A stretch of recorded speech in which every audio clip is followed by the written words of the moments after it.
భారత పన్ను విధానం రెండు రకాలు, అవి ప్రత్యక్ష పన్నులు మరియు పరోక్ష పన్నులు. ప్రత్యక్ష పన్నులు క్రింద ఆదాయపు పన్ను, ఆస్తి పన్ను, బహుమతి పన్ను, కార్పొరేట్ పన్ను, భూ revenue, death tax, estate duty మొదలగునవి వస్తాయి.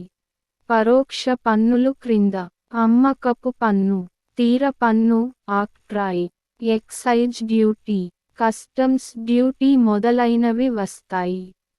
కేంద్ర ప్రభుత్వానికి సంబంధించిన పన్నులు ఆదాయపు పన్ను, కార్పొరేట్ పన్ను, సంపద పన్ను, వారసత్వపు పన్ను, క్యాపిటల్ గెయిన్స్ ట్యాక్స్, బహుమతి పన్ను, కస్టమ్స్ డ్యూటీ, వ్యవసాయ సంపదపై పన్ను, వ్యవసాయ ఆదాయపు పన్ను. ఈ పన్నులు కేంద్ర ప్రభుత్వ అధీనంలో ఉంటాయి.